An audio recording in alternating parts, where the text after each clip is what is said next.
All right, while we're bringing up the slides, just to introduce myself. So my name is Justin Stuckert. I'm the current chair of Mission United of Broward County here in South Florida.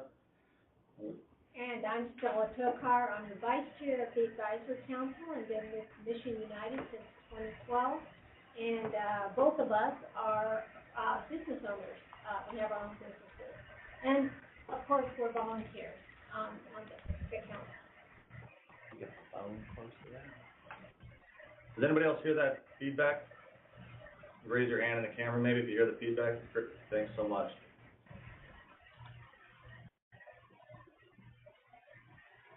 Not us. All right, well, it's not me, so if I mute my microphone, it doesn't change. So.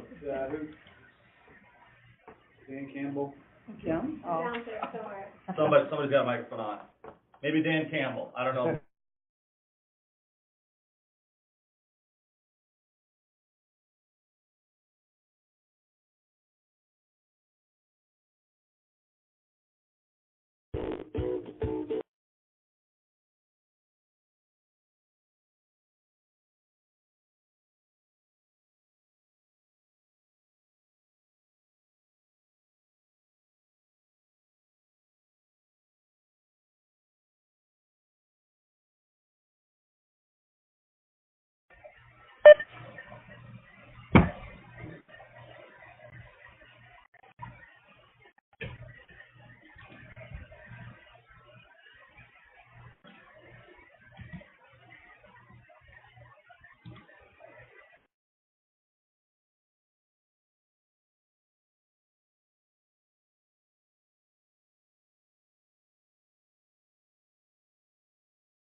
How about now? Now can you hear me?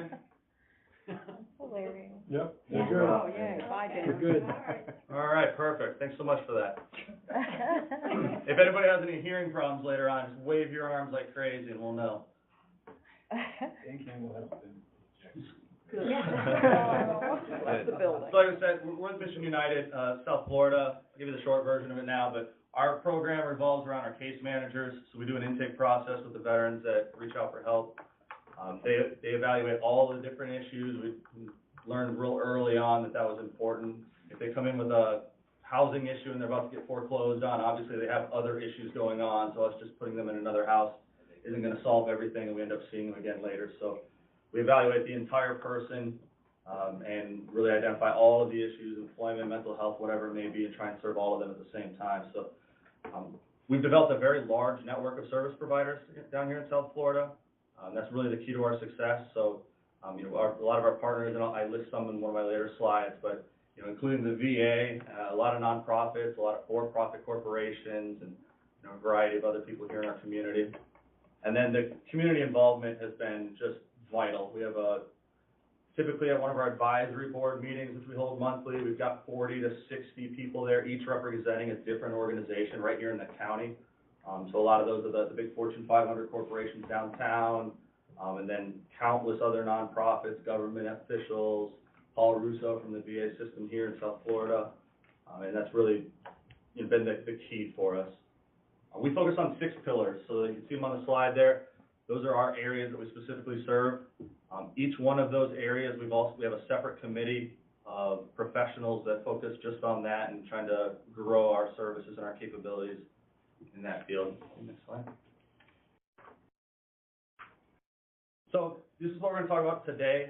We took this information because this is what we, the CVEB members, said that we thought was most critical. This is based actually off the CVEB task force report that they were talking about earlier. It's also based off of a survey that I had sent out maybe a week or so ago. Thank you to all 5 or 6 of you that filled that out for me. Greatly appreciated. And then we do a lot of local focus groups with veterans from, 20 years old up through their 80s. And we get a lot of information from them, that things that we just wouldn't be thinking about otherwise, and lots of great input on what's going well, what's going not as well, and even input on other organizations. So we're going to talk about suicide prevention and what we've done to try to work towards serving that need, employment, which is a huge issue here in South Florida, homelessness, and then general outreach and awareness of our program, which again is one of our big challenges. And then some of the challenges and gaps that we've identified were, again, the outreach piece, the livable wage employment more than the unemployment sometimes. The need for volunteers, again, we're a nonprofit organization, so it's all volunteer run. It's maybe 3 or 4 staff total, so super important. And then partnering with other organizations and how we've done that. So next slide. Some of the guidelines, just keep us on as much on time as possible and cover as much as we can. We'd like for this to be a two-way conversation, so we'd love to hear from everybody else.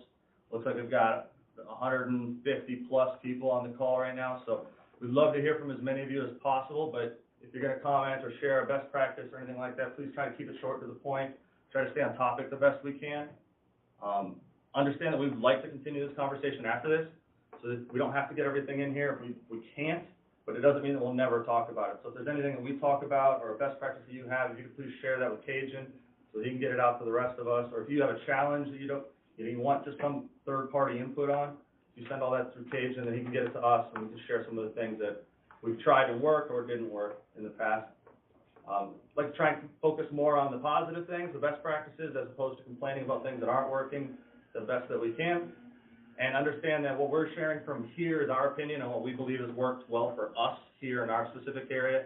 And like they were talking about earlier, each area is going to be very, very different. Our unemployment or underemployment issues here in South Florida, the cost of living here in South Florida is obviously going to be a little bit different than some of the rural areas further north. So we'll jump right into it. Next slide. So suicide prevention. This is what most of the slides are going to look like. I'm sorry they're not prettier. But so some of the things that we've done in the realm of suicide prevention is the building a sense of community. So we really believe that a lot of the veterans that are having these thoughts or are having challenges personally, when we get out of the military, again, myself included, we lose that sense of community, we lose that camaraderie, that family that we had, and we also lose our purpose. So when we were in, we were serving the country, we were defending our family and everybody in our community, and then when we get back, we lose a lot of that. So we do what we can here to try and build those things back up in the veteran population. Part of that sense of community is we try to get them as involved in everything as we can. So we do a lot of networking events down here. And it's not just networking events like CEOs to people looking for jobs, which we do those, but also just veterans networking. So we'll just host we'll buy you a drink night at one of the local establishments, alcoholic or non-alcoholic. And we just get all the vets out there. We get 40 vets sometimes there and just have them hang out with each other, which is a huge need for the veterans. And they seem to really, really like those, and a lot of positive stuff has come out of that. We also try to get vets involved with organizations. So we try to get them on as many of our boards as we can. We try to get them involved with some of our partner organizations. Just anything that we can do to get vets helping vets. I was active duty for 11 years. Most of that time I was an NCO. I was in charge of other soldiers, so my whole job for most of my career was just taking care of soldiers. And when I got out, I missed that a lot. So I very, very quickly got into an organization here at Mission United where I could continue to serve my comrades, take care of my brothers and sisters. And I went from helping soldiers to vets, real smooth transition. And again, it gave me that purpose and that sense of community that I need here. And then also social networking has been huge. So there's a group of us outside of Mission United started a Facebook group, as silly as it sounds, called the Veterans of South Florida. And now we're up to right around 2,000 veterans in that group, and they communicate daily. It costs nothing to set up. It took 4 people to start it about 3 years ago, and almost every day somebody's on there posting that they're looking for a job, they're looking for a mechanic, they need help putting up shutters, they need anything, and I'm broken down on the side of the highway, anything and everything. and these vets respond within minutes. And it gives them, again, that sense of purpose and that sense of community, and them, just vets taking care of vets like we're supposed to be doing, helping out our battle buddies. So that has been huge for that community. And the same thing, at 4 o'clock in the morning, there might be somebody that posts and says, hey, I just need to talk to somebody. And 80 people will start blowing up their phones. So it's been a very awesome immediate response tool that works real well down here, and to disseminate information like events and other things we have going on. So it would be interesting to hear how you are creating a sense of community for your veterans that you serve in your areas. Any best practices or, and I will have to add to this that for the woman veteran, this looks very different. That sense of community, we discovered a couple years ago, we went on a path. That whole year, we held focus groups, conversations, much like the presentation you heard on women veterans today. The same course of action was done locally here in South Florida. And so we compared our findings to the state findings through a survey, and then also with the national findings. And the top 5 needs for women veterans that I want to share with you as we move into this discussion about sense of community was, number 1 was invisibility. They felt like there was nowhere to connect. They felt disjointed. The second thing was they felt like they were falling through the cracks. They needed a network, and they really didn't understand their benefits and their service programs. Not that they were ignorant or stupid about it, it's just that they weren't informed, and they didn't know where to go and how to go about taking advantage of those things. So they felt like they were falling through the cracks, which was evident in the presentation on women veterans in healthcare today. The third thing was self-isolation. Because all these things were happening, and most of these women that are becoming veterans are single parents. So they self-isolated themselves. They just felt like there was nowhere to go, and so they kind of gave up. The fourth thing was unemployment. Unemployment for women veterans is twice the amount than the male. And then some of them, the final result was homelessness. And again, many of the homeless women veterans are moms, and they have children. So those were the top 5 needs. So when we're talking about building a sense of community for your veterans, what are some of the things that are working for you, and have you separated an outreach to the women veteran community, and how does that look for you? Mute.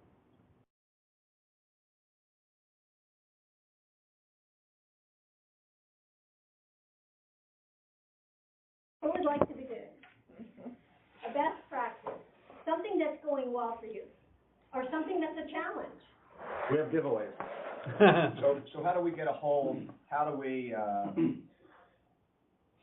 communicate, get a hold of the veterans that aren't necessary? And I know your Facebook page is outstanding, and I'm new to the area, so it's something that I'm leaning on as someone who's come here from Pittsburgh and is now the outreach coordinator in West Palm Beach and knows nothing about West Palm Beach or where the veterans are. So how do we get a hold of those veterans that aren't necessarily utilizing social media? Even though it's hard to believe, but believe it or not, there are veterans, even veterans in my generation, in your generation, which is the same, that aren't utilizing social media. Yeah. How do we find those veterans? Because we all know they're out there. Yeah, so how are the Veterans Engagement Boards throughout the Southeast reaching out or doing outreach to figure out where those veterans are that we are not contacting through other means, whether that means is seeking their care at VA medical facilities or utilizing social media? How are you reaching out to that population that otherwise would not be contacted? Anybody? One thing I'd like to throw out there, KG, is the local media. We talked about it earlier. Yes, Estella and I and Justin and I mentioned it. Local media TV spots. Have a good news story. Say, hey, the veterans are getting together. See if that happens. Newspapers. See if newspapers will react to it as an option. Or go to the medical center, or Paul, you could support me on this one too. Go to the medical center and just put up like an advertisement, or a board meeting, or at the regional office or the VBA office. Say, hey, we're going to get together. Join the CVEB. And then, of course, the last one is at the open sessions. So Have an open session, have booths and everything, make it a big event, and have everyone come in there. Talk about education benefits. Have a booth, a special ed just for education, because so many of our veterans who've earned their education benefits aren't using them, and they could be handed down to their family members. What a benefit.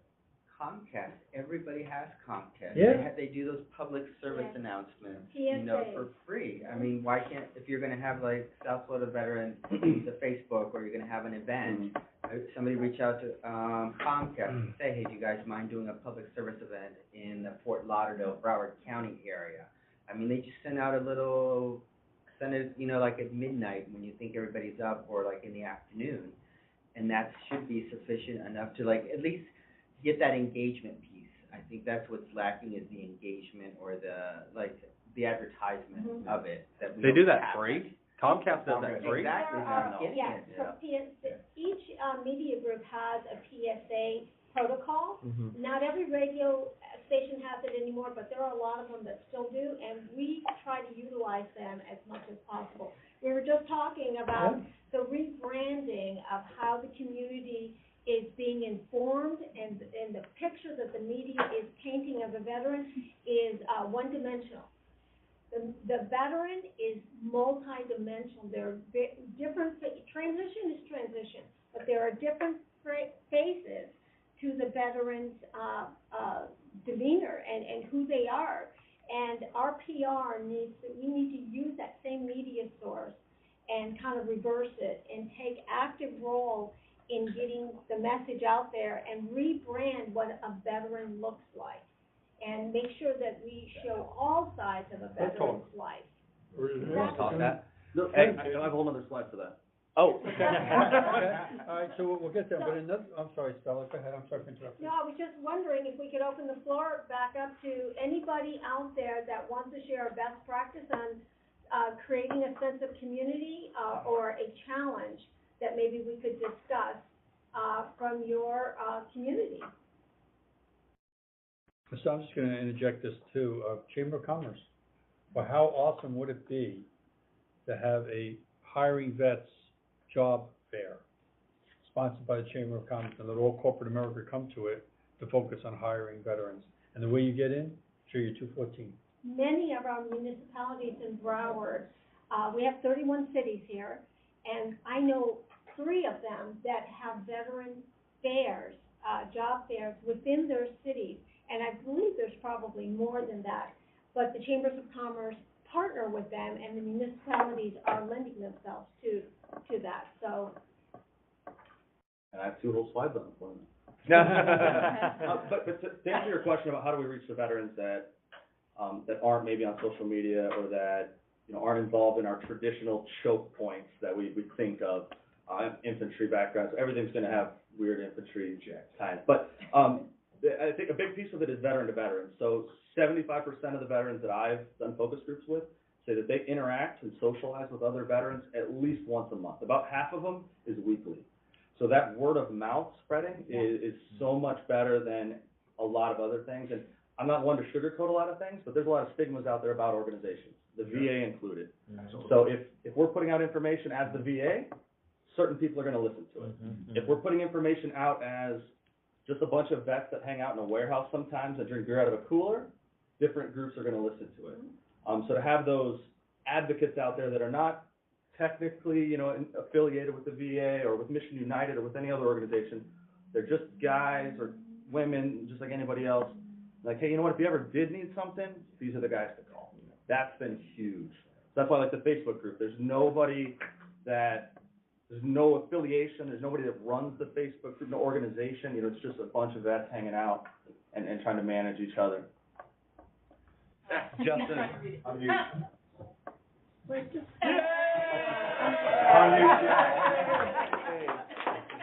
Hi, Justin and Stella, this is Joe up in Jacksonville. Good to see you this morning. We have a couple of best practices that folks want to share, but before I pass it on to her, I want to tell you that in my numerous visits down to Fort Lauderdale, hey, Ryan, one of the best practices that you're not sharing is what your group does. The United Way and the Mission United down there markets to the community from all 4 corners of your county. In poor neighborhoods, rich neighborhoods, at job fairs, at elementary schools. You guys hand out tens of thousands of those cards to every one of your advocates at every one of your meetings, and we all walk around with a 211 if you're a military veteran card, Ryan's gotta know everybody in that frickin' county and through his volunteer network. So the volunteer network being at every event, from that little girl at the cupcake scale at the elementary that called in her mom when living in the car, all the things you've got going on. So don't forget that best practice. That the role of the Mission United and your board is to communicate, and you reach veterans that don't even know just because everybody's got that mission. Next on the agenda, what do you got? So I'm Helena Hughes, the Horror Veterans Network, Jacksonville, Florida. For the last 2 years, we host events every single month for women veterans. Every single month, we deal with having a set number of women veterans who actually register for the event, but having a very small percentage of those women veterans actually attend. At the start of this year, we began sending out, emails. Why are you not attending the events after you signed up? What's taking place? Because they're women veterans, we just can't assume that it's a lack of responsibility. There's typically something that is the driving factor behind women veterans not attending these events. And what we find out the biggest factor is depression. And of your top 5, I can't remember your first name, Stella, your top 5, I didn't hear you mention depression or the military sexual trauma and the suicide rate that is plaguing the women veteran community right now. Depression is really the major factor to why these women veterans aren't signing up. The day they sign up, they have every intention of attending, but then when we actually hold the event, they don't attend. We're muting. You're absolutely right. And in number 3, the self-isolation, that's where the depression sets in. And there is a myriad of things that go along with that self-isolation. But I have a question for you. When you began, how long have you been doing these events for women, and where did you start in finding the women to invite? So our first event was hosted in December of 2016, and we did an open community holiday social geared specifically towards women veterans and their children, because that hadn't been done in the area. From there, starting January 2017, we hosted an event every single month. And the reason we did that was because at the beginning of January, we had a woman veteran in the Fort Lauderdale area who murdered her 10-year-old daughter and then committed suicide. And we said to ourselves as an organization, the reason why events like that take place is because there really is no place for women veterans to gather and talk. Our male veterans gather every week. They get together for coffee, they swap battle stories, they pat each other on the back, but women veterans don't do that, which is why they self-isolate, which is why they have depression. But getting them to now attend these events, they don't feel welcome at a lot of the events that we hold for veterans. So I have to get out there and be the encourager to women veterans and say, forget about your military experience, let that go. The veteran community is not your military branch. Get out there, attend these events. One of the biggest events for us, we toured our most people last year from the Southern Women's Show. So that's one of the events we're doing this year. Again, it's in October in the Jacksonville area, and we're also signed up to do the event in North Carolina. Because guess what? Women veterans will go to baseball events, they'll go to football events, they'll go to Southern Women's Shows, but they won't come to veteran events. Hey, Stella, Shelby Decker in your neck of the woods, I know she's on your Women's Veterans Committee. You guys have done a lot of work with that particular committee. Perhaps there's some material or a summary or something you could add to your package that we could get out, because those are similar comments that I've heard her repeatedly talk about that could be best practices to share. Good. Sure will. Yes, well.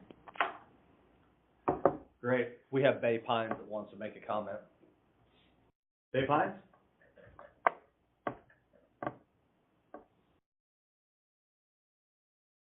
Going once? Are they muted? Twice? They probably are. That's a VTEL if you can check that out. Turn off your mute if you need to make a comment. All right, Bay Pines, we'll come back to you. Another point, just more specifically talking about the women veterans. I have always been historically, as Mission United, we've talked about doing a women-specific veteran committee and doing specifically women events and all of those things. I have traditionally been against it. Again, I'm not going to sugarcoat anything. I am much more inclusive than exclusive, and I really didn't enjoy the idea of taking specific groups from the main group and putting them into little pots over on the side. We had one for LGBT community. We had all these different groups, a Vietnam era one, a post 9/11 one. I was always very against it. I did happen to sit in on about the first 5 minutes of one of our first women veterans, committees, meetings, and I was immediately changed my mind. The stuff that they shared about how comfortable they were talking about certain things when there's a man even in the room, or talking to a doctor at the VA that's a man, or just some things that have happened in their past or that are affecting them today that they're just not comfortable sharing with males, was mine, you know, it really opened my eyes. So, to anybody else that's out there that may, you know, have second thoughts about women-specific groups or focus groups or committees or anything like that, like I said, I would definitely encourage you to do it and get their input, because, you know, it's making a big difference down here, and the women that have been coming to those meetings come religiously. So they're very loyal to the organization, they're very loyal to help. And before, like we had mentioned a little bit ago here, now that they know somebody there, they're very comfortable going there. Whereas some of these other meetings or organizations or things that they want to go to, even if it's a networking event, if they don't know another woman that's going to be there that they're comfortable with, they may just not go. So, want to throw that in. And let me reemphasize something Justin said earlier. I'm a retired CEO of a Chamber of Commerce. This is true in business, and this is true with this community of veterans that we now serve. And that word of mouth is still the #1 tool for marketing. Word of mouth is still the #1 tool, whether it's in business or doing something like we're doing with our veterans, getting the word out. People are more comfortable when they grow in relationships. And so word of mouth, whatever experience, and that could be negative as well. We have to keep that in mind, that anything that we're doing to service our veteran community by word of mouth will be spread, and people will respect and respond to that relationship more than anything else we do in advertising. So, so creating a great experience is a very pinnacle value that we have here at Mission United. Every experience, from a volunteer to serving a vet to whoever is engaged with that Mission United moment, we really want to create a great experience. And, you know, when we know of the contrary, we just make adjustment and go on from there. Awesome. Anything else on sense of community before Justin moves on to another topic? Bay Pines should be on here. Bay Pines, it's the last chance. Was that Andy? Yeah. And you can just text me the question you have and I'll ask it. Oh, you can hear us now, right? I can hear you. There we go. Yeah, we keep getting muted automatically, so we keep having to hit *6. So, yeah, so you can hear me clearly. I don't know if you can see us, but the camera was working before with Cisco. It's fine in here. I think it was more of a Cisco tech thing. Can you see us? In Lima Charlie. Not anymore. No? You can't see us? Yes. We can't see you. We can hear you great, though. Oh, okay. Well, then we'll go from here. So I'm in the room with some great community leaders and VA leaders and volunteers in the community. So they have some great things to share. The work they've done, it was one of the first community efforts that started when we went down this path of community veterans engagement boards several years ago. So we definitely want to share with you some best practices and things that they've done. I'm going to turn it over to Suzanne Klinker, who is the VA Medical Center Director at Bay Pines. So, Suzanne? Great. Thank you, Andy. Good morning, everyone. It's my privilege to be here with you today. We are one of the first 10 community engagement boards that were created in the country, and we're very fortunate on our Bay Pines campus to have both the St. Petersburg Regional Office from VBA as well as the Bay Pines National Cemetery. And both of the leaders at those stations are engaged in our Community Engagement Board. We've been very active now for coming on 3 years, it's a little over 3 years. And I'd like to introduce Brett Miller, who's our present chairman, to give you some information about our accomplishments and our plans. Thank you. Thanks, Suzanne. So I guess in terms of just things that might be of interest to you folks, when we first formed, we, like probably most of you, recognize that most veteran service groups did a pretty good job within their own areas, but didn't talk to one another too much. So we built on some initial work that had been done at some local universities And we now publish a countywide resource guide, which is 18 pages long. It's done in partnership with the county government, who prints it for us, and it's hosted on the county website. We followed that up with a strategic planning session where we got together the heads of about 50 different veteran groups in the community, also in partnership with one of the local universities. There were a couple of ideas that came out of that we were able to implement. One was a veteran resource card, a handy small card that we distribute to all law enforcement personnel in the county. We work with the local police union to put that together and to facilitate its distribution. The other thing that came out of that strategic planning session was the need for a medical legal partnership.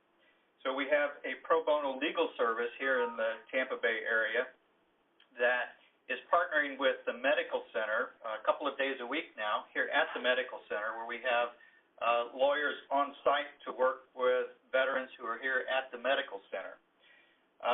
Finally, with the printing of the most recent VA welcome guide, which is a fabulous document, you'll notice that there are about 6 different service areas that are focused or highlighted in that welcome guide. We have structured our board so that we have representation from each of those 6 areas with the addition of legal services and community and government affairs, so that we have at least a couple of representatives from service groups in the community representing each of those service areas. As an extension of that, we've created what we call the Community Partners Program, where each board member is authorized to create their own task force of service groups in the community, also focusing on those areas as a way of creating an extended network of groups extending out from the board. You'll notice in all of that our board is not set up to provide actual services to veterans. Our purpose is to basically act as a coordinating body for other veteran groups in the community. And finally, let me say that we are very fortunate, and it's been an integral part of our success, to work very closely with the Medical Center and the Benefits Administration. We have a regional office here locally, and could not have accomplished what we had without a very good working relationship with Ms. Klinker and the rest of the staff here. Congratulations. Thanks. Great, thank you, guys. All right. There being nobody else waving hands or papers at the screen, we're going to move on with the rest of the suicide prevention slide. So the other big thing that we do is we train our volunteers and the staff that we have, so our case managers, to ask those hard questions. Obviously, that's something that we all talk about in every organization when we talk about suicide prevention, but when we started incorporating the volunteers and the veterans that are helping veterans, that really seems to have made a difference. It seems to have made an impact, and we get a lot more stories of that. You know what, he kept talking about how he was down, and I just asked him, hey man, are you thinking about hurting yourself?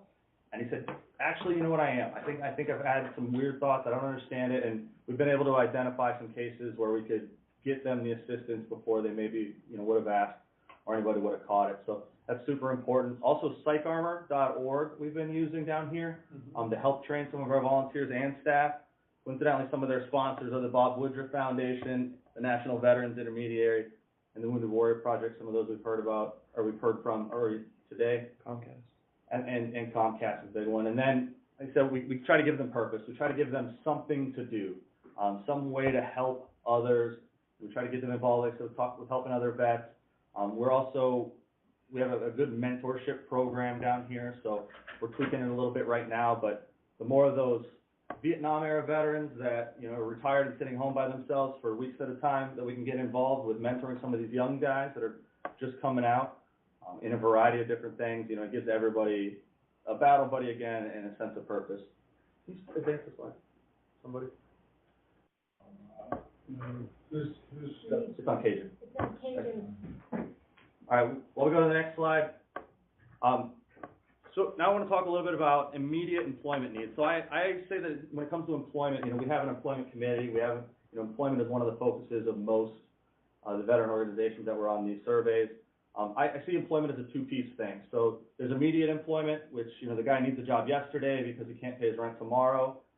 And that's what we're gonna talk about on this slide. The next one is underemployment. So he already has a job, but he still can't afford to pay his bills or live the way that he needs to, depending on where he's at. So with immediate employment, some of the things that we've done is we have a strong partnership with our state and county employment services. So down here it's called Career Source. In some other areas it's also called Career Source, other places Workforce Development or any number of other things. The relationship with them has been super important to us because they have a huge list of jobs that they need filled yesterday. They're not all skilled labor jobs, they're not all livable wage jobs, but they are at least income, and they're a great Band-Aid. Sometimes they're great careers for some of these vets, so we use them very thoroughly. They also have a lot of state funding to do resume writing and interview skills and a lot of the soft skills training that have been super important to us. We started to maintain a list of veteran-friendly, high-quantity employers. So employers that have thousands of employees and always have hundreds of vacancies, but they have a focus on veterans. So they advertise even that, hey, we want to hire veterans. We try to maintain a good relationship with them because, again, if somebody's in a more urgent need for employment, we can refer over to them. We do absolutely maintain a presence at almost all of the job fairs. There's down here, there's one at least once a week, if not more often, but we try to get to as many of those as we can to engage some of those veterans and share things with them. And then we have a program called Employer Partners.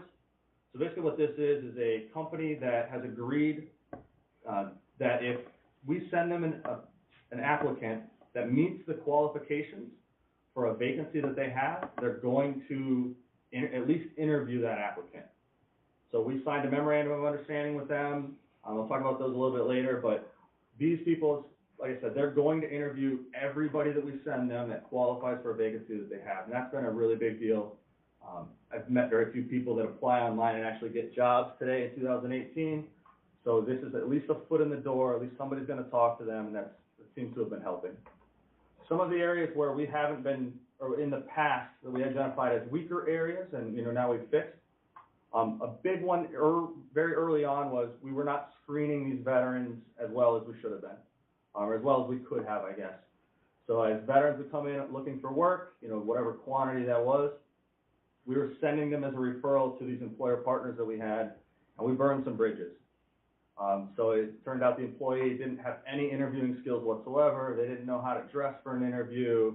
They, just the little things that we should have or could have identified and trained them on, we didn't. So obviously, I would highly encourage, if you're looking at that area, incorporate that as early as you can. If you can't do it yourself, say go to one of those state agencies and try and get them to do some of that training for you.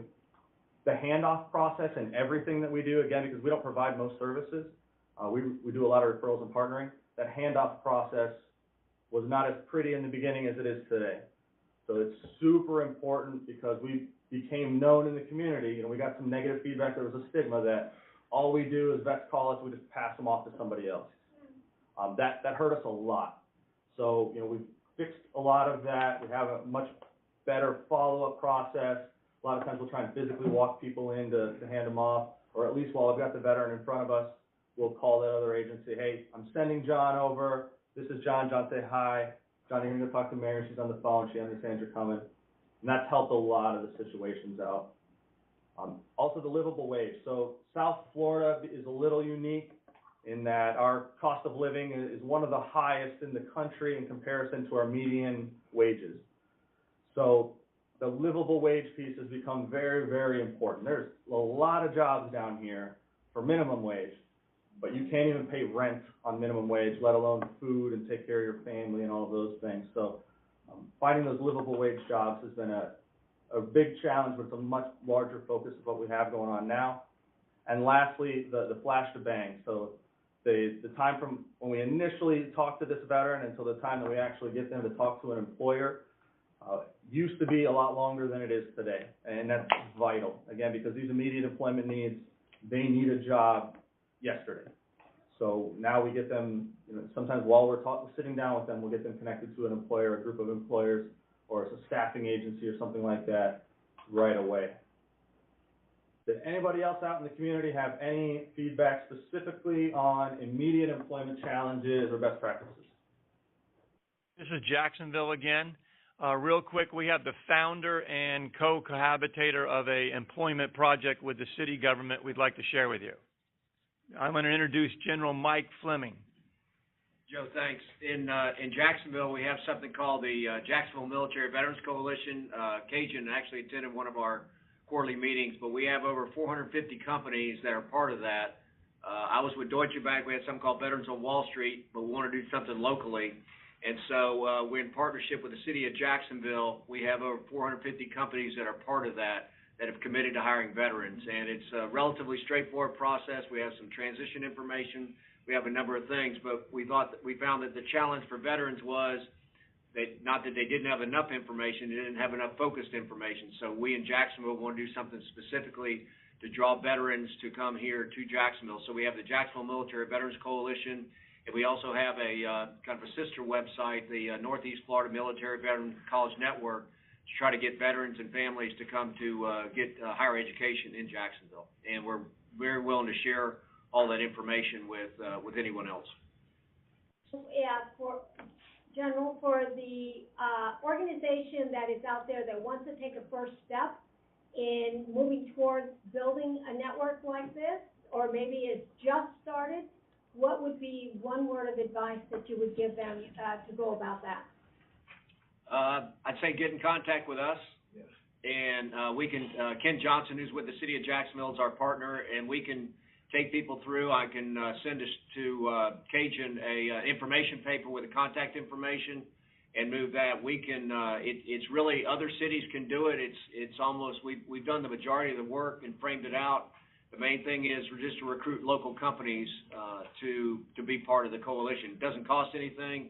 Just need an entity that's going to be there forever to sponsor the website. We didn't want to have it sponsored by I was with Deutsche Bank at the time. I know eventually we'd all leave our jobs, so that's why we partnered with the city of Jacksonville for the employment website and the Jobs Coalition, and on the Veteran College Network, we've partnered with the Chamber of Commerce. So both of those entities are going to be there for a long time. And then to your point, Stella, word of mouth has been very effective as well. The companies start talking, employees start talking, and Justin, at your vet gatherings, the vets start talking about it as well. Yep, those are all great points. Thank you. And all right, so we will move on to anybody else? Nobody's waving arms? Great, we'll go on to the next slide. So I want to talk a little bit about the underemployment issue. So this is the veteran that has a job already and is putting nothing into savings. You know, they're a flat tire away from an emergency. So they need better employment, a lot of unique challenges to these vets because they can't go to career fairs because they have a job 9 to 5, and all the career fairs are Tuesday at 10:30 in the morning. Obviously, they can't ask off for to go there. They can't go to a lot of networking events because, again, it's either during work hours or it's immediate after work, and they can't afford childcare and those things. So this is a very large group that is not very well represented. They don't show up in unemployment rates, and getting them employed doesn't benefit a state agency that gets rated based off of employing the unemployed. So it's been a big challenge, but it's something that we really focus a lot of attention on. So we do a lot of networking events. We do them off hours. Some of my favorite networking events, specifically in this field, are that we'll invite maybe 10 CEOs or HR managers from large companies, and we'll invite 10 to 15 veterans that we know have gone through the soft skills training, that have done the resume writing, that they know their elevator pitch, they have all of that. And we'll do an event, usually hosted by one of those 10 companies, and it's nothing more than just wine and crackers. And we might have a guest speaker come talk for like 15 minutes about something, maybe a veteran that they've hired that's been very successful. But the next about 2 hours is just mingling and networking. And those events have been extremely, extremely productive. So a lot of those veterans it's an interview for the vets. I mean, the CEOs and the HR guys are absolutely interviewing everybody that's there. They're talking about vacancies they have, but it's not me sitting on this side of the table, you sitting on that side of the table, and it's not the scripted responses to the scripted questions and just going through the process. So it's been phenomenal. I've personally hired people through those programs because you really get to know the employee or the potential employee, the veteran, and they really get to know a little bit about the culture of the company. So those have been awesome. We also do a lot of soft skills training.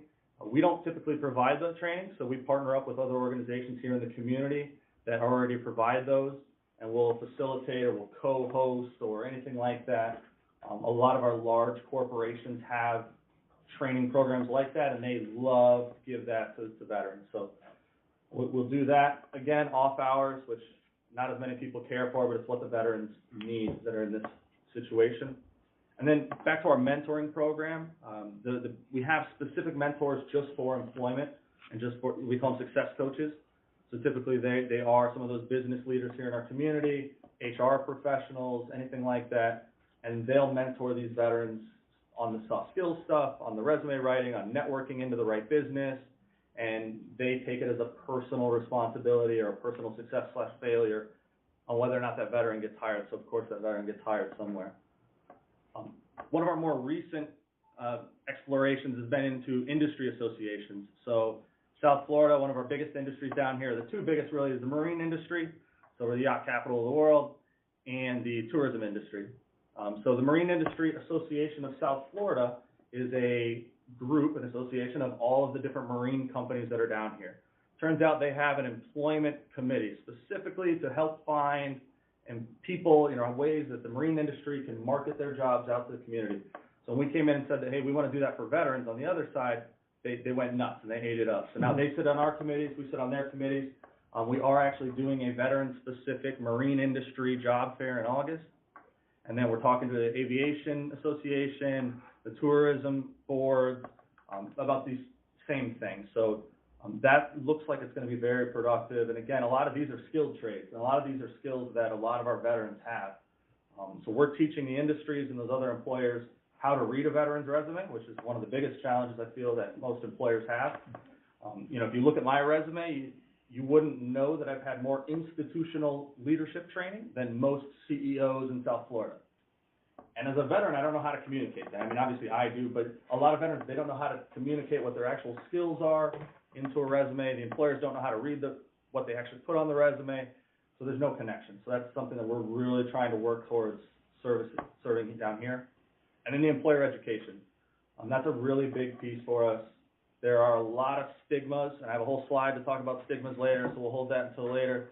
But there are a lot of stigmas about veterans that employers have, about veterans being more of a liability than an asset, and that veterans, they may go crazy, they may whatever, a lot of medical issues, or any number of different things, and there are employers out there, whether they'll admit it or not, that they don't give preference to veterans. They actually, try not to hire veterans if they can help it.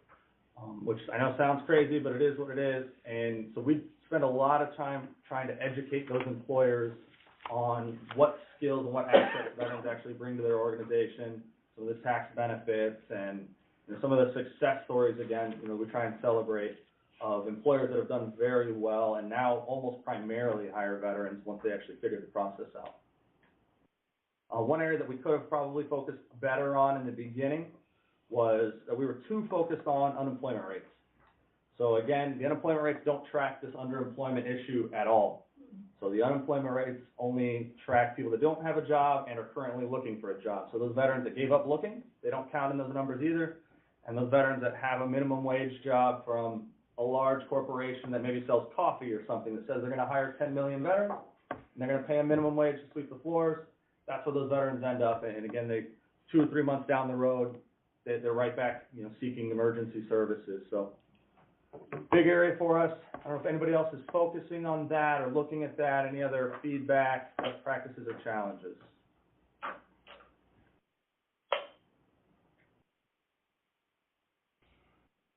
All right, then we'll move right along. Well, I'm curious, has anybody, separated the unemployment from the underemployment, in your veteran community? Yes, I see some heads saying yes. So what have you found? Is one, more of a challenge than another, or are you well managing both areas? If you are well managing, how are you doing that? What would be a best practice that you could share with someone who is just getting started in this or hasn't separated? How would they go about that? Any comments? Anything to share? I saw you nod your head. There's cameras in those rooms. Well, I am happy things are going so well for you. So, All right. well, we can always come back to a comment if I see How you doing? Can you hear me? This is Brian Bilski from I'm in Jacksonville, but I'm actually from Orlando, and we have the same challenge with underemployment. Actually, in my real job, I actually work for Military One Source, so we support all active duty National Guard and Reserve service members in the state of Florida. And just as we recognize for the National Guard and Reserves, underemployment's a major issue and challenge. You know, one thing that we can provide with our active duty service members is education and training. So in Orlando, for instance, you know, partnering with a Valencia college, which has an advanced manufacturing association, which can provide, almost like you talk about soft skills, almost to part of that is they can provide advanced manufacturing certificates within 10 to 22 weeks, depending on the program. And we have a big employer, Lockheed Martin there in Orlando, which employs almost all of those graduates that come out. And the program graduate, you know, 95% of them have jobs that come out. So I like programs. And then once they're done with that 1 year or that first year of employment, what I like about Valencia's program is they want them to go back for additional training so that, you know, they can improve upon that initial job. And so, you know, it's usually $20 to $25 an hour, but I love the process of, hey, after that 1 year, gain more experience, go back to school and get a better, you know, opportunity. So I think looking at some of your schools and as General Fleming said, looking at some of your schools and maybe partnering with some of those that identify programs where they can get some advanced manufacturing or you know, voc rehab opportunities. Brian, are you saying that a community should go to its industry base and its commercial base and have the educators in that community align to match education of the jobs to those versus creating all these degrees that nobody's got a job for? That's amazing. I didn't say that. That was Joe. But thank you. You're doing a great job. Thank you. Jim Lordsky, I do have a question, and specifically it's going out to Orlando or Central Florida.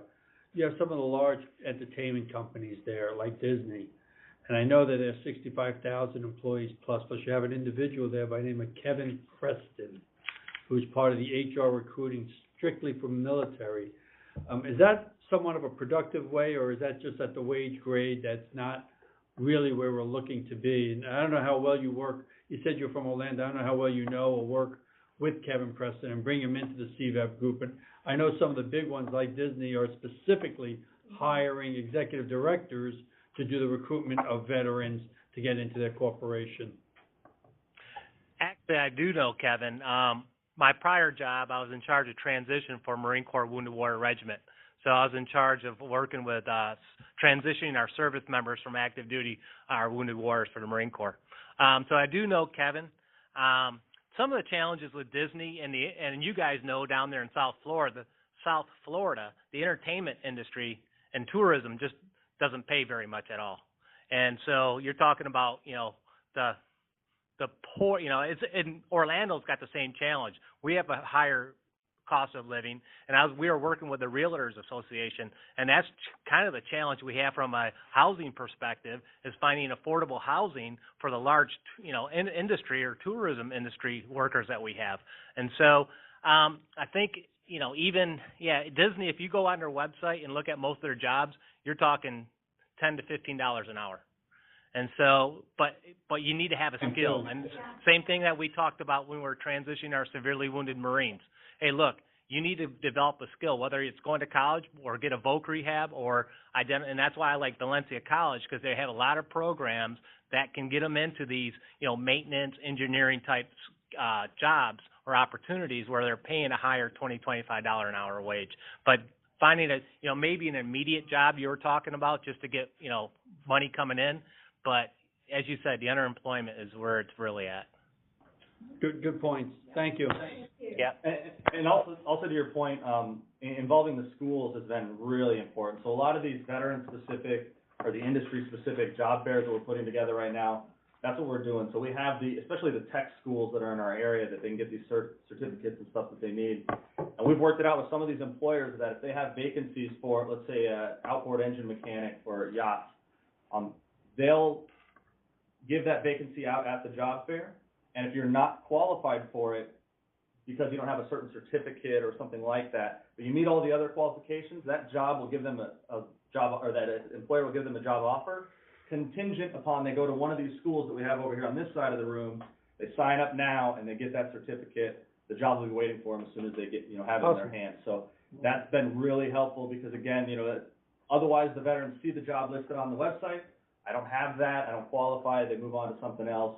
And then the things that they do qualify might not be what they really need. So it was a very easy partnership to broker between everybody. It's a win-win for everybody. But it wasn't happening before. So that's a great point to what you're talking about. Anybody else have anything that's going well or poorly in employment?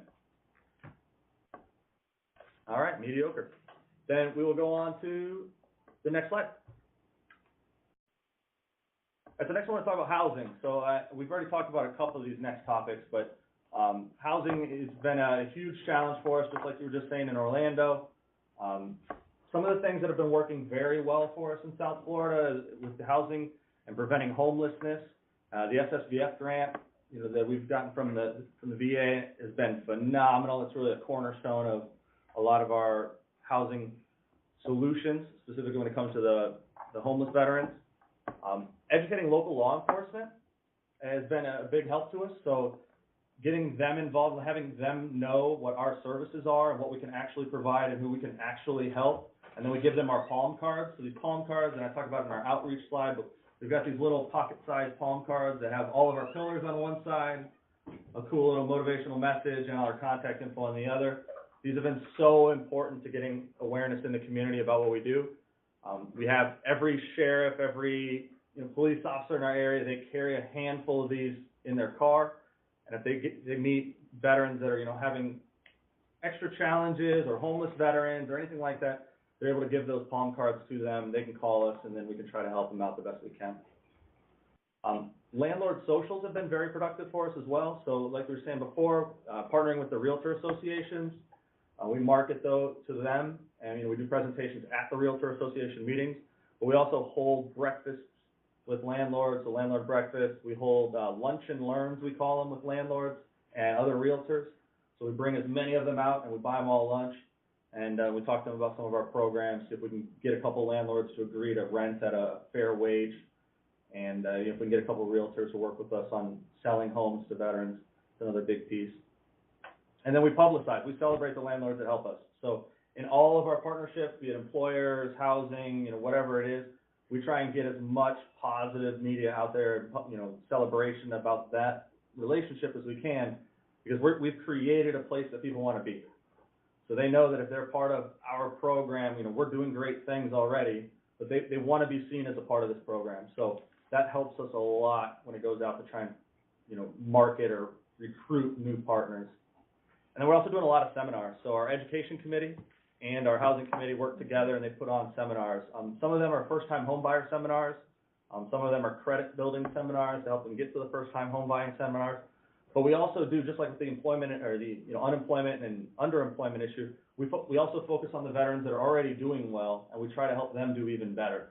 So we do some investing seminars, how to buy properties as an investment property and rent that out to hopefully other veterans, and hopefully make that a positive cash flow type business for them so they continue to do that. So we've got a lot of great feedback from that. It gets into the stigma stuff. We'll talk about it a little bit later, but we're trying to not be the provider of only emergency services. So we don't want to just be the 911 for veterans in South Florida.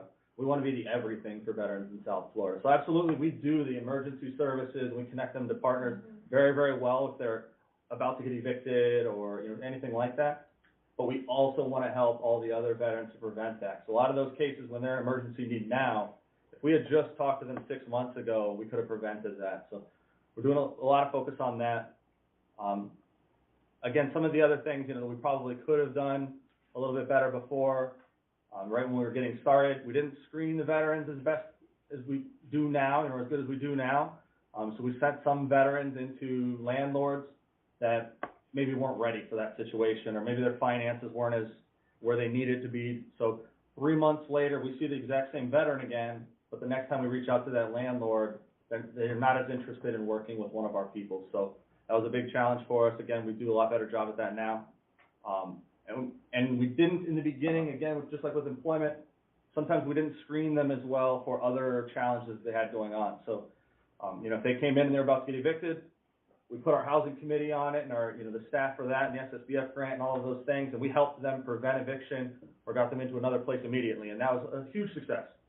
But we didn't also notice that maybe they were underemployed or maybe they had some sort of other issue going on underneath that just led to another failure in housing down the road. So that's another big piece of what we do now. And then communication between other providers in our area has become very important. So obviously none of us would assume that this would ever happen, but let's just say hypothetically there's a veteran out there that takes advantage of the system. If they learn that Mission United has money to help out with housing, then they'll come to Mission United to help out with housing. If that doesn't work out and they know that there's another organization on the other side of the county that helps out, we've found a few people every now and then that have been to a number of different providers now for mainly cash handouts, which we don't typically do anyway here, but we've opened the lines of communication with a lot of our other providers down here that provide similar services. And so we'll bounce names off of each other sometimes, or even just like situations, if it's PII type information. And we've been able to identify a couple of problem children here, and we pull them in to, evaluate what's really going on a little bit deeper. So, again, just the best practice. Anybody out there have any specific challenges or successes when it comes to housing? Any comments or questions? We'd like to hear too from the board in Atlanta, from the South Alabama Veterans Council. Bay Pines and Jacksonville have given some great input. We want to make sure that we're including everybody in the conversation, and given the fact that Fort Lauderdale and most of our other boards that are engaged this morning are in metropolitan areas, we want to ensure that these rural boards are also giving their take on what it is to serve veterans in their area and how they go about performing these specific functions when it comes to emotional crisis management, education, and jobs. Somebody have a comment? This is South Alabama Veterans Council. We partner with the folks here with the Alabama State folks, and we also for jobs, and they do a great job. They have a section that works just with the veterans, and they're a bunch of trained professionals, and we team with them to and support and help them with job fairs and everything in that light. As far as housing concerned, we have Eagles Landing for homeless vets, which is the Volunteers of America, and we work with them in homeless, and we also support we work with the VA on their program for what is it for where they get homeless vets into the homes, and so we work with a number of organizations that are existing within the community to work the issues on housing and unemployment and such. And what are some of the challenges that you're dealing with in your area? I don't know. It's mostly political issues that we have trying to get around the I can't get there from here syndromes, and people who want to think and do stuff outside the box and that they're not used to doing. I think that's probably the biggest problem.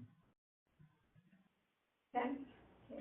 And I think it's important to restate that all of our communities are different, and there's such strength in the diversity that we experience in each of our communities.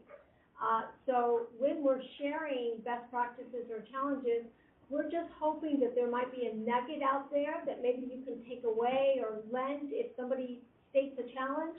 And if you have something you think might lend to them, to try for the, to rectify that challenge or, you know, some idea, then we welcome those types of comments as well. This is your conversation today and your opportunity. Since we don't gather like this on a regular basis, it's your opportunity to get some things out there and help each other a little bit. Any other comments? There's a question in the chat. I'm not sure if it's related to this topic. They're asking how you keep negative and unwanted comments off of Facebook.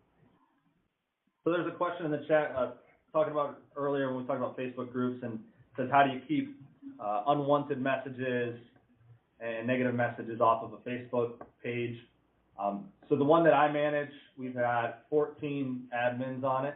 Again, it's right around 2,000 veterans. So we're very diligent about maintaining that as a professional environment and keeping things that are on topic only to the page. Now, our page specifically, only veterans can see it. So it is a very safe environment, so we can share a lot of things that, you know, we wouldn't obviously share on some other pages. Good point. But we keep the garbage and the jokes and stuff to as little as possible, and then the negative stuff, you know, we handle right away and move it to the side. So, all right, so we've got about 20 minutes left. We will continue to move right along. We'll go on to the next slide. All right, so now we're talking about outreach. A lot of different CVEB members expressed outreach or awareness as one of their bigger challenges and an important piece that they wanted to focus on. So some of the things we've done down here for outreach that have been working very well.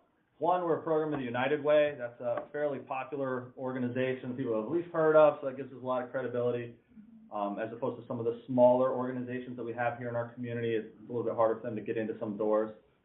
Our advisory board has been just crucial to this piece. So I talk a little bit later about volunteers. I think it's the next slide, and boards, and how we kind of target who we recruit to be on that board.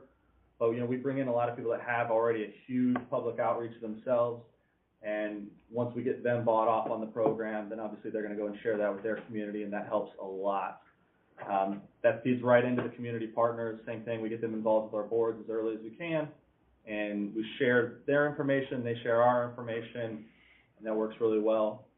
The VA actually, so having close ties with the VA has been one of the bigger outreach methods that we've had that's been more successful. So a lot of our events that we do and a lot of our seminars that we teach, we do surveys. You know, how did you hear about this? How did you know, where did you first find out about this program? A huge percentage of that is through the VA. So we do a lot of flyers at the VA. We work very closely with the Public Affairs Office.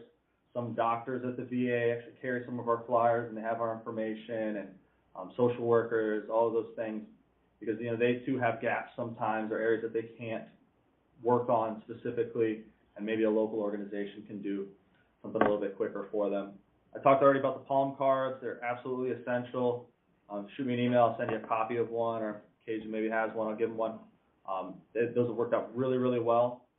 The Mission United, just to the south of us, down in Miami-Dade, they have a program called Warrior Wednesday, and that has also been a very cool program in the community. So they do basically a seminar. They change the topic every month, so one Wednesday a month on average. They have a panel of speakers, typically it's veterans, talking about whatever the topic is. So it could be, you know, veteran business owners, or it could be just about anything you can think of, women veterans, you know, all the different topics. And they'll get 80 to 100 people to attend these events regularly. Really cool open dialogue. They record it, they stream it. Very neat events, very little overhead involved, but it really gets the community involved and spreads the awareness of their organization. Now, some of the things that we could have done, hindsight, a little better in the beginning. When we started, we tried to be the collection point or the calendar for everything veteran within driving range of where we are. Turns out when we publicize an event, people believe that it's our event, and if that event doesn't turn out amazing, our organization is represented poorly. So we've done a lot better job at vetting some of the organizations that we publicize events for. We don't necessarily push out everything, but we try to partner on as many of the ones that we know are legitimate as we can. In the beginning, we didn't do as much celebration of successes. We didn't talk as much about the stories that we had and all the veterans that we were helping and had gone on to do amazing things. We just continued to try and help other veterans. But that is very, very important in the community for them to see exactly what we're doing. Because they see that our 6 pillars, and they know that we have services, and we get grants, and we do all this amazing things on paper. But once they actually hear the story about John and how we got him out of living in his truck with his kids to a house and a job at UPS and going on to do phenomenal things, that has been a very big push for our community and has really helped publicize what we do to spread the awareness. And then also misinformation in the community. So double-edged sword. A lot of people in our community know about Mission United, and a lot of people know about some of the things that we do. But even more people believe that they know what Mission United does, and they're happy to share that information with the community. So we learned about this pretty quickly through when we started doing some of these focus groups, and we asked people, hey, do you know what Mission United does? Can you explain it to me? And a lot of the people believe that Mission United has some sort of magical pot of money, and if veterans come and they need anything, we'll just give them cash and to pay for whatever that may be. Now, obviously, nobody can afford to do that, and we don't have that pool of money, so when the veterans finally do hear about that and they come to Mission United and say, hey, I can't pay my electric bill this month because I leased a new car and I didn't plan for the payments to come out this month, or whatever it is, and we don't give them money to pay for that, now all of a sudden we're not taking care of vets, and we're not serving the community, and then it gives a lot of bad impression in the community. So that misinformation has been a big piece. Again, that's why part of why we did the palm cards. We've done talking points flyers that we give to a lot of our volunteers so that they can accurately represent what we're doing in the community and what services we actually offer. So we encourage people that if they don't know exactly what it is because they're maybe not daily involved, then try and send them to the website, try and send them to one of us that is actively involved, just network them to one of the board members. And that seems to be working really well. And I'll add to that I had the privilege of being one of the founding co-chairs for our outreach effort for Mission United. We started all the other pillars first, and then we started, after we established the framework of what Mission United needed to be in service to our veteran community, then we started an outreach effort because we needed that branded message and that infrastructure first to support the intake as well as the message. The brand had to be established. And so I would encourage you, as you take a look at your organization, because we're all at different maturation points on what we do, to really establish that infrastructure and make sure that your brand is solid. You know exactly that doesn't mean it's not going to change, and it should change, and it should grow, and it should morph as you make assessment and as you grow your organization or as it needs assessment.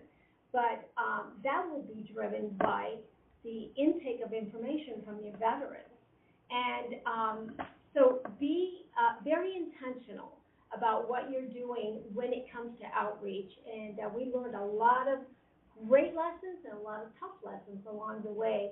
So now we're in the process, 5 years in, of expanding, not rebranding, but expanding our brand because we are so well known for our crisis intervention to veterans that we want to expand that brand to include all veterans and a more holistic approach to who the veteran community is here in Broward County.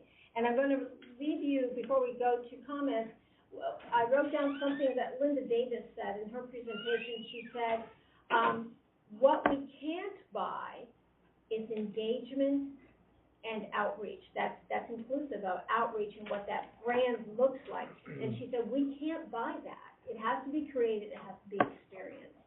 So with that said, we'll open up to comments, challenges, best practices when it comes to your outreach. And what I'm going to do for you guys, instead of, we've got 10 minutes left, so I've got about 3 slides I want to get through. If anybody has anything that they want to bring up, you're more than welcome to, but we'll stop forcing people to speak until the end. So we'll get through these last 3 slides, try to do that in 10 minutes. Like I said, if you do have something that's pertinent to this specific topic that you don't want to wait till the end, please act funny in front of your camera and we will Make sure you wave. chime you in. Justin, can I add? Of course. I'd like to point out that it's important to always think about meeting the veteran where they are. I think a lot of organizations are afraid to enter certain spaces because maybe it's unfamiliar to them, or they don't want to be perceived as supporting that type of behavior, whether it's a rehabilitation center or a bar. Sometimes that's where your veteran clients might be, and you might have to explore promoting your resources within those spaces. So just always consider that, and as far as, you know, whether you do Facebook, PSAs, you know, it's a multifaceted approach, and we really try to, again, just meet the veteran where they are through different streams of media, social or otherwise, and then that grassroots effort. There is that component where you need to have boots on the ground people in these organizations, whether it's the VA, the restaurants, the bars, the lodging associations. You really are going to need that volunteer presence with that unified message, so that you can bring that to the public and to the veterans you're trying to serve. Yep, great point. And to that point, actually, so we've tried a lot of different events for, like I said, outreach, networking, those things. If I hold an event for financial planning, you know, I may get 10 veterans to show up. If I hold an event for networking over beers at a local bar, I may get 60 to 70 veterans to show up. Now, there's nothing saying that we can't do that in a back room at the bar, maybe not tell them ahead of time and do a financial planning presentation real quick there. But absolutely to your point, you know, we have to reach them where they are. We have to go to where they want to be and where they're comfortable. All right, so we'll move on to the next slide. Hey, it's John in Atlanta. Hey, John. Hey, John. Hey, I'm, you know, with Vetlanta, we're the CVEB here in Atlanta, and you know, one of the things we do really, really well here is our community outreach with our quarterly summits that we have. Cajun's been to them. I mean, we probably pull in 300 to 400 people on top of nonprofits, for-profits. Really, the foundation of our organization is for-profit, nonprofits, governmental agencies, both state, local, and federal, and colleges and universities. So we have an upcoming summit with our emphasis on this next one is community. The challenge we have is really outreach to the specific veterans, and we've actually, this has stemmed a lot of conversation in the room early on. I actually got goosebumps when the lady from Purdue started talking, because data is it's like food. You got to have it. So trust me, we're going to be cutting into that data and slicing and dicing some numbers. But one of the challenges we have is, how do we effectively partner with Georgia Veteran Service Organization, a state organization, along with the VA through our CVEB partnership, to actually find the veterans in Georgia and go about it to where we can communicate with them, not through snail mail, because Vetlanta we have no money. We are a club. We don't accept money. We don't want money, but we know how to do OPM, other people's money, which you got to get really good at that anyway. But the fact is, how do you reach those vets across the state of Georgia so you can impact them and get them to come here to the Mecca of Atlanta, where we can share this great information? And that is just a constant challenge, so we don't violate any laws and privacy and all that other good stuff. I think someone mentioned it earlier. There's about 19 million veterans in the U.S., and someone said in the ballpark of 60 million family members of veterans. 50 million veteran family members that we've identified, and that might just be close relatives, maybe not the granddaughter and so on and so forth. But I think that part of your outreach strategy also needs to include the family members, because they're probably going to know a lot more about what's happening in their family member's life than the rest of us, even if they're seeking services. So in whatever outreach strategy you put together, you know, the family for us is also a very important medium of which to get our message through and to outreach to these veterans.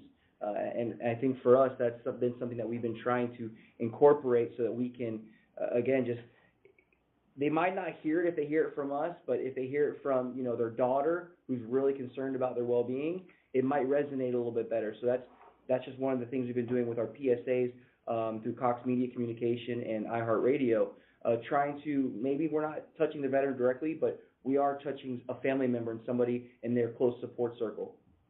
Another business tip I'll share with you, is unique to marketing specifically. So I have a horse, an equine business. So a barn we rent out so people can keep their horses there.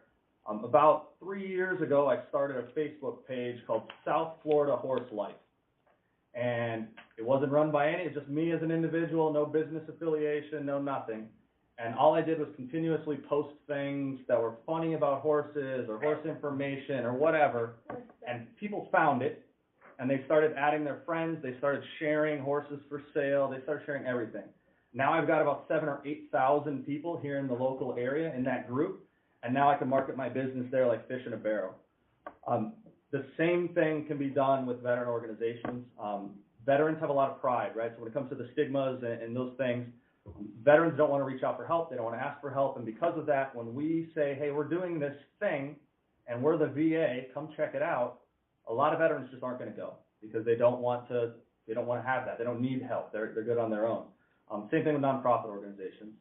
But if it's just a couple of guys put it together that are not affiliated and your organization just happens to be there or, anything like that, it works very, very well, at least in our area. So again, I have the Veterans of South Florida Facebook group. There's a ton of vets in there. I share Mission United stuff in there all the time. And when people in there reach out for help, I share them or I refer them over to Mission United. So if there was a Veterans of Georgia page or group and you had a bunch of veterans that are not on your staff, put that together for you, and they just started to add every veteran they know, and they added every veteran they know, it snowballs very, very quickly. And again, I understand not everybody's on Facebook, but it is a phenomenal outlet. We have the same challenge. Where's that choke point? Where is the place that all veterans go through that we can touch them very easily?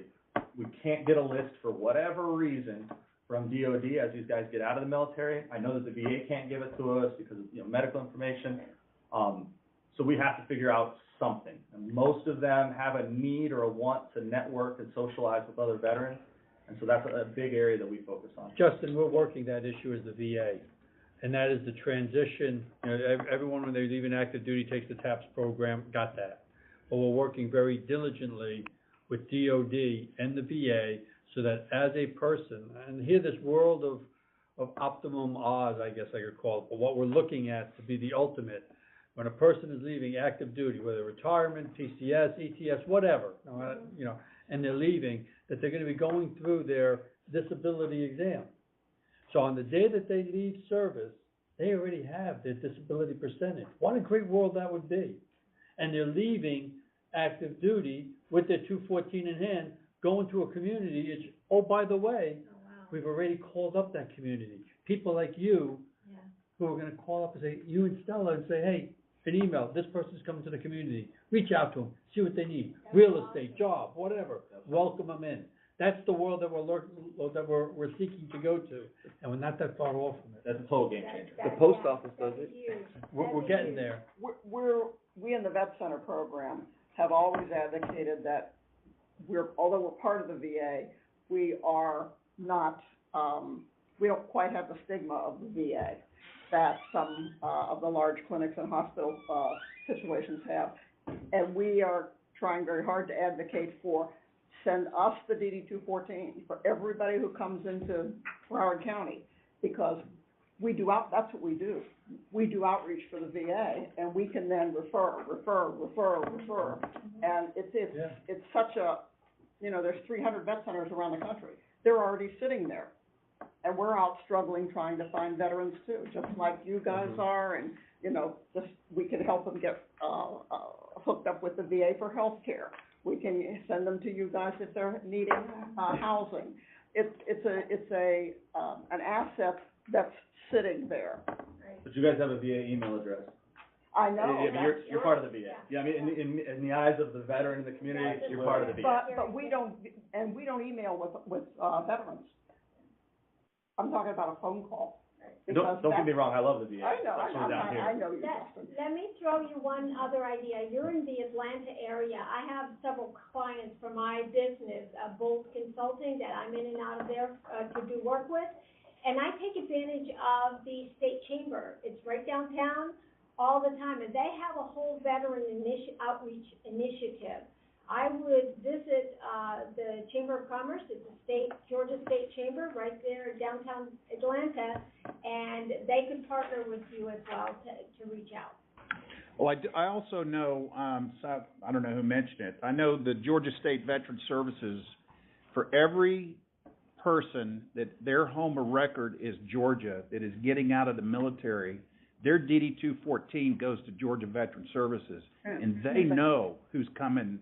Now, it's home of record, so they may not be coming home to Georgia, but the fact remains they do get the DD-214, and they know their estimate right now is we have about 1,500 veterans that come into Georgia every month looking for work. So I actually work for the U.S. Chamber of Commerce Foundation in Washington, hiring our heroes, so that's my day job. So yeah, I think maybe tapping into the local chamber. And it's really trying to, the hard part about this is because we're all volunteers doing this, it's finding the time to kind of connect the dots with the chamber, with the state, with the federal side, and trying to figure out how do you wrestle this thing down to get contact so we can make contact with these folks.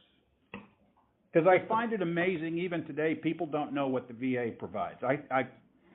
I know what they're doing when they're going through TAP, like the gentleman said over here. What they're focusing on TAP is they want their clearing papers signed so they can get out. That's all they care about. Yep. I've been John, there, done that. So, What you just defined, John, is a say CVEB. again? What you just defined in your sentences just prior, that's a CVEB. That's the community. Oh, yeah. That's what everyone is doing. Oh, And yeah. You just defined it right for us. Yep. All right, I'm gonna race through these last couple of slides before I get kicked out of here. But when it comes to volunteers and boards, the most important thing that we've found has been to include the ask. So we built a very large board, a very large community, and for a while we told them a lot about what we were doing, but we didn't ask them to do anything for us. Once we started asking them to do things, they got really excited and they loved to do things for us, and it kept them more involved and it kept them coming back. This slide here is about partnering and community building. These are some of the different partners that we've developed for our different pillars that have been, instrumental in what we do. So like in the legal, we partnered up with Legal Aid of Broward County. We currently have over 400 attorneys just in this county that have agreed to take on pro bono legal cases for us, for veterans. So it's phenomenal partners that we've done there. So we sign MOUs with our partners so that we can very clearly outline the expectations from them and from us to them. And that helps, keep them involved again, and helps keep both of us honest and participating. Next slide. This slide talks about the veteran narrative and the veteran stigma. This is one that's real near and dear to my heart, because of the way the media is, like we talked about before. They really prefer to talk about the negative aspects of being a veteran and all the things that out there about veterans, veteran employment, going to school, all of those things. They don't very often celebrate the successes or the positives of being a veteran. And so we try to do that locally. We try to do that through our local media. We get on the radio regularly with a couple of different stations. They're willing to bring on a vet once a month or twice a month that's looking for work and talk about their story, or celebrate some of the successes we've had. That's been working very well. The whole asset versus liability thing is normally part of my message. In the beginning, we really tailored our messaging towards donors. So we really focused a lot more on talking about all the phenomenal things that we were doing in the community, and or all of the emergency needs that existed in the community, is what I should say. So we talked a lot about, just like the video you see for the Humane Society, the shaking dog in the cage. That was what a lot of the advertising was when we first got started, because we needed money, we needed people to support veterans and help veterans. But it turns out that all of that type of marketing actually does a lot more harm in my eyes than good, because it promotes that all veterans are addicted to drugs and can't hold a job, and they're going to freak out, they're going to all these things. Obviously, that's not the case. I understand that, especially from the nonprofits, that is a piece, and it has to be included somewhere, because you need the donor money, and I get it completely. But we also need to spend at least as much time, if not more, celebrating the positives and the successes of the veterans that are out there. And if I could just end with one comment as well, we spent a lot of time talking about some individual needs of services for our veterans, I think, which are all extremely important. But we can't neglect, as you move forward, the infrastructure, and be very intentional also about building that infrastructure, building your volunteers, taking time to invest in them in their leadership skills, do some volunteer development, orientation, and do a self-assessment on how you're performing as a board or an advisory council or however you're structured. Go through that assessment process on a regular basis so that the performance for all of this work will get done and move forward if you're in constant communication and development as the leaders organizing and moving these agendas forward. A strong strategic plan is necessary as you build your leadership around that. So. And my ask from the Veteran Engagement Board and the Veteran Experience Office would be that there's some sort of forum that all of us can share this kind of information, some sort of communication platform other than 145 people on an email chain.